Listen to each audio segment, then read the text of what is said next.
హైదరాబాద్లో హైడ్రా చేస్తున్న కూల్చివేతలు సంచలనంగా మారుతున్నాయి. మరోవైపు చెరువులు ఆక్రమించుకున్న వారిలో సామాన్య జనం కూడా ఉండటం, ఇప్పటికీ నివాసాలు ఏర్పాటు చేసుకోవడంతో వారందరికీ హైడ్రా నోటీసులు జారీ చేస్తోంది. దీంతో ఈ వ్యవహారం ఇప్పుడు ఆసక్తిగా మారింది. అలాంటి నోటీసులు అందుకున్న వారిని రాజకీయ నేతలు పరామర్శించడంతో ఇది రాజకీయ రంగు పులుముకోనుందా అనే అనుమానాలు వస్తున్నాయి. ఇంతకీ హైడ్రా జారీ చేసిన నోటీసులు అందుకున్న సామాన్య జనం ఉందెక్కడ? వాళ్ళని పరామర్శించిందెవరు?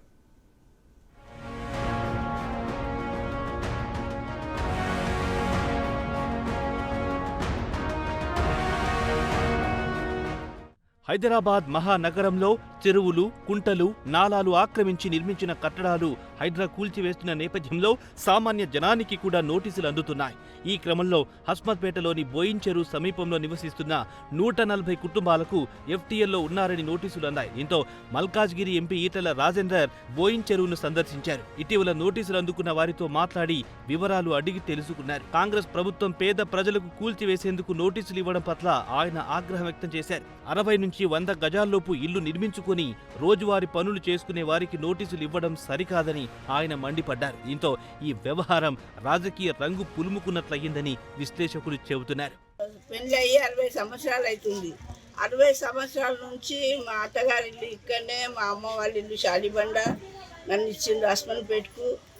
అప్పటి నుంచి నాకు సర్పంచ్ ఇచ్చిండు ఇది జాగా. గ్రామ పంచాయతీ నుంచి ఇది ఇల్లు కట్టుకున్నా, ఇక్కడనే ఉన్నా. నేను 5 రూపాయల ట్యాక్స్, 2 రూపాయల ట్యాక్స్ కరెంటు బిల్లు కట్టుకుంటా. నాకు దగ్గర 10 రూపాయలది ఉంది, 5 రూపాయల ట్యాక్స్ కాగితం ఉంది, ఇవన్నీ ఉన్నాయి. నాకు ఇచ్చిన ఇప్పుడు రోడ్డు మీదకి రమ్మంటే నేను ఎట్లా వస్తా? నాకు 5 మంది పిల్లలు ఉన్నారు. నా పిల్లలను తీసి ఏడ రోడ్డు మీద వేయాలి నేను? చెప్పుండి మీరే. మాకు ఏది ఆధారం చేస్తారో మాకు ఆధారం చేయండి. మమ్మల్ని అందులో ఉంచినాక మీరు ఏ పని అన్నా చేసుకోండి, మేము వద్దట్టలేము. నేను న్యాయం కొద్ది చెప్తున్నా, మీకు ధర్మత అయితే చూడండి. మమ్మల్ని ఇంతమంది ఆగం చేయకుండా మేము గరీబోరం. నోటీస్ ఎప్పుడు వచ్చిందమ్మా? నోటీసు మొన్న 2 రోజుల కింద వచ్చింది మాకు నోటీసు. మా అత్త మామ కూడా ఈడనే ఉన్నాయి. ఇప్పుడు మేము కూరళ్ళు కూడా ఈడనే ఉన్నాం. నన్ను 5 మంది పిల్లలు. నేను బ్యాంకు లోన్ తీసేసి కట్టుకున్నాను. మేము అప్పు చేసుకున్నాం కూరళ్ళ సొమ్ములు అమ్మేసి కట్టుకున్నాము. ఇప్పుడు అంతా మీదయనే. ఇప్పుడు మాకేం చేస్తారో, రోడ్డు మీద వారేస్తారా, ఏడ వారేస్తారో మాకు తెలియదు. మీరేం చేస్తారో మీదయ. గరీబులం మేము సొమ్ములు అమ్ముకొని బ్యాంకు లోన్ తీసేసి కట్టుకున్నాం. ఇప్పుడు తరాలైనాయి. మా అత్త మామ కారు, అత్త మామ కారు నుంచి, మా అత్త మామ కారు నుంచి, నా గురించి నా తరం నుంచి, నా కూరళ్ళ తరం నుంచి, నా బిడ్డల తరం నుంచి నా పెళ్ళయ్యే 70-80 ఏళ్ళు అవుతుంది.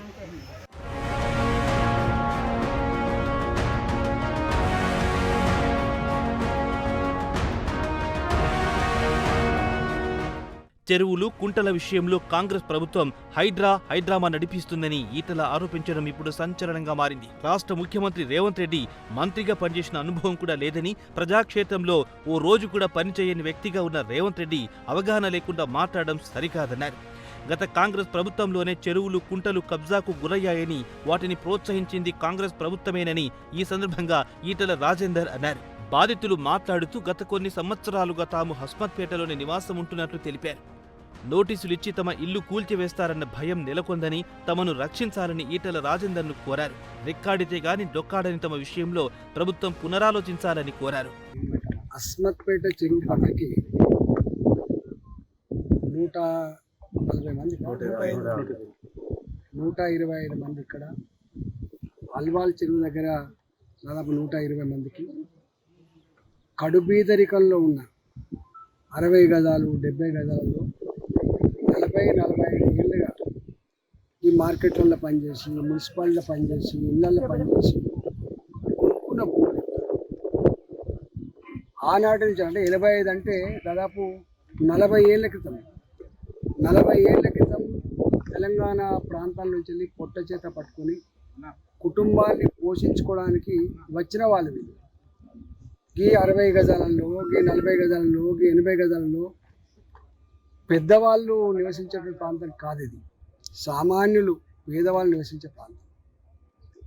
ఈ మధ్య హైడ్రా వచ్చిన తర్వాత ఎవరు, ఏ పార్టీ వాళ్ళు కానీ, ఏ నాయకులు కానీ చెర్లు ఉండకూడదని, చెర్లలోకి వచ్చే కాలువలు, వాగులు ఉండకూడదని కోరుకుంటోళ్ళు కాదు.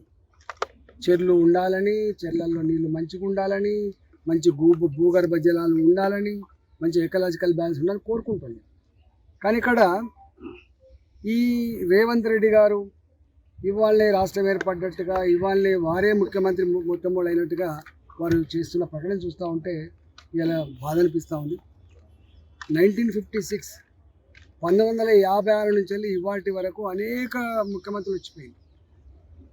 ఈ రాష్ట్రంలో 70 సంవత్సరాల కాలం పాటు దాదాపు 17 సంవత్సరాలు తెలుగుదేశం పార్టీ పాలించింది. 10 సంవత్సరాల కాలం పాటు టీఆర్ఎస్ పార్టీ పాలించింది. 9.5 సంవత్సరాలు టీఆర్ఎస్ పార్టీ పాలించింది.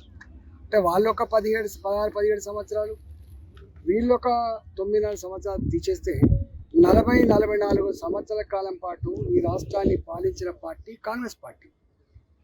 ఇవాళ అంతకుముందు ఉన్న ముఖ్యమంత్రులు, అంతకుముందు ఉన్నటువంటి అధికారులు ఇవన్నిటి మీద రిపోర్ట్ తీసుకొచ్చి పేదల ఇళ్లకు విఘాతం కలగని పద్ధతులలో చెరువులకు కట్టలు పోసి చెరువులకు సంబంధించినటువంటి నీళ్ళన్నీ కూడా బయటికి వెళ్ళిపోయే మార్గాలు వెతికిన తర్వాత ఇవాళ వచ్చి ఏదో ఇన్కన్వెన్షన్ కూలగొడుతున్నా అని చెప్పి సోషల్ మీడియాలో పెట్టించుకొని పేరు తెచ్చుకునే ప్రయత్నం చేస్తుంది. కానీ చాలామంది తెలియని అంశం ఏంటంటే కొట్టేదో ఒకటో రెండో పెద్దోళ్ళే కానీ నోటీసులు ఇచ్చి 100 మందికి నోటీసులు ఇచ్చింది మాత్రం పేదవాళ్ళకి.